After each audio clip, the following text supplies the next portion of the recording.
கர்த்தருக்கு பிரியமானவர்களே, கர்த்தர் இன்றைக்கு உங்களோட பேசவிருக்கும் வார்த்தையை கேட்கலாமா?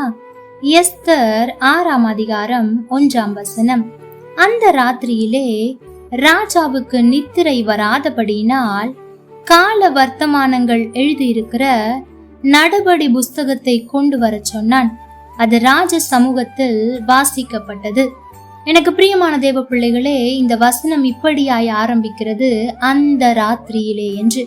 அந்த ராத்திரியில் என்ன நடந்தது என்பதை நாம் கூர்ந்து கவனிக்க வேண்டும். அதற்கு முன் அதிகாரத்தை நீங்கள் வாசிப்பீர்கள் என்றால் அது இப்படியாய் சொல்லப்பட்டிருக்கிறது. ஆமான் மொர்தேகாய் தனக்கு முன்பாக எழுந்திருக்காததை கண்டு மிகுந்த கோபம் அடைந்து அவன் அந்த காரியங்களை எல்லாம் தன் மனைவியினிடத்தில் சொல்லி கொண்டிருக்கிறான். அப்பொழுது அவன் மனைவியும் அவனுடைய சிநேகிதர்களும் சில ஆலோசனை கொடுக்கிறார்கள். நீர் மொர்தேகாய்க்கென்று தூக்கு மரத்தை உண்டாக்கும், பின்பு ராஜாவினிடத்தில் போய் பேசும், அவர் அவனை தூக்கில் போடுவார், நீர் நாளைய தினத்தில் நடக்கிற விருந்திற்கு சந்தோஷமாய் போகலாம் என்ற ஆலோசனை கொடுக்கிறார்கள். வேதம் சொல்லுகிறது இது ஆமானுக்கு நன்றாய் தோன்றினது என்று. அவன் உடனே அவசரமாக அந்த தூக்கு மரத்தை செய்கிறான். பாருங்கள், இப்படி அவன் மரணத்திற்கு முடிவை உண்டு பண்ணிவிட்டு ஆமான் போய் பேச போகிறான் அந்த ராத்திரி என்று வேதம் சொல்லுகிறது. அந்த ராத்திரியில் தான் ராஜாவும் அந்த கால வர்த்தமான புஸ்தகத்தை வாசித்து கொண்டிருக்கிறார். அப்பொழுதுதான் அவருக்கு தென்படுகிறது மொர்தேகாய் தன் உயிரை காப்பாற்றி இருக்கிறார் என்று. எனக்கு பிரியமான தேவ ஜனமே, சற்று யோசித்து பாருங்கள். மொர்தேகாய் செய்த நன்மை எப்பொழுதோ, ஆனால் அதற்கான பலனோ ஆசீர்வாதமோ அவனுக்கு அப்பொழுது கிடைக்கவில்லை. ஆனால் சரியான நேரத்தில் புஸ்தகத்தை எடுத்து வாசிக்க வைக்கிறார். பாருங்கள், அதாவது இங்கே ஆமான் மொர்தேகாயை அழிக்க திட்டமிடுகிறான். இந்த திட்டம் மொர்தேகாய்க்கு தெரியவே தெரியாது. திட்டமிட்டது மாத்திரமல்ல, அதற்கான எல்லா காரியத்தையும் செய்து விட்டார். ஆனால் அதற்கு முன்பாக இங்கே மொர்தேகாய்க்கு ஆமானின் திட்டம் தெரியாது. ஆனால் பரலோக தேவனுக்கு தெரிந்ததினால் அவர் அதைவிட பெரிய திட்டத்தை போடுகிறார். அது மொர்தேகாயை காக்கும்படியாய். இரண்டாவது, அவன் தூக்கு மரத்தை உண்டாக்கிவிட்டு ராஜாவினிடத்தில் வந்து பேச வருகிறார். அப்பொழுது ராஜா ஆமானை பார்த்து, ராஜா கனம் பண்ண விரும்புகிற மனுஷன் எப்படியாய் ஆசிர்வதிக்கப்பட வேண்டும் என்று கேட்கிறார். ஆமான் சில காரியத்தை சொல்லுகிறார். அப்பொழுது ராஜா சொல்லுகிறார், நீ போய் அதை மொர்தேகாய்க்கு செய் என்று. எனக்கு பிரியமான தேவ பிள்ளைகளே, முதலாவது ஆமான் ஒரு திட்டத்தை போடுகிறான்.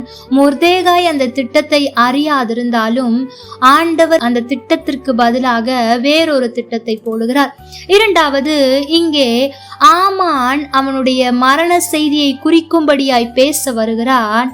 கர்த்தரோ அவன் பேசக்கூட செய்யாதபடிக்கு ராஜாவின் மூலம் வேறு காரியங்களை சொல்லிவிடுகிறார். மூன்றாவது, அவனை தூக்கில் போட வேண்டும் என்ற எண்ணத்தோடு ஆமான் வருகிறான். ஆனால் அவனை கொண்டே மொர்தேகாய்க்கு சால்வையை போட ஆண்டவர் வைத்தார். அது மாத்திரமல்ல, ஆமானை புகழுகிறான்.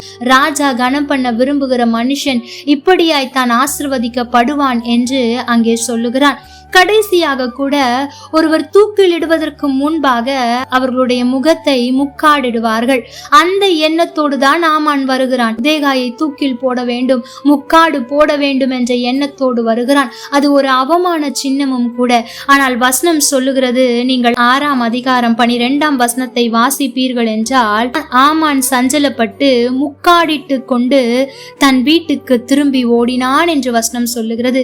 வேறு யாரும் அவனை அவமானப்படுத்தவில்லை. பாருங்கள், அவனுக்கு நடந்த காரியங்கள், அவனே தன் அவமானத்தை உணர்ந்து அவன் முக்காடிட்டு கொண்டு ஓடுகிறான். எனக்கு பிரியமான தேவ பிள்ளைகளே, உங்களுக்கு விரோதமாய் உங்களுடைய சத்துருக்கள் எவ்வளவு திட்டம் வேண்டுமானாலும் போடலாம். நீங்கள் அதை அறியாமல் கூட இருக்கலாம். ஆனால் ஆண்டவர் அதை பார்த்து கொண்டிருக்கிறார்.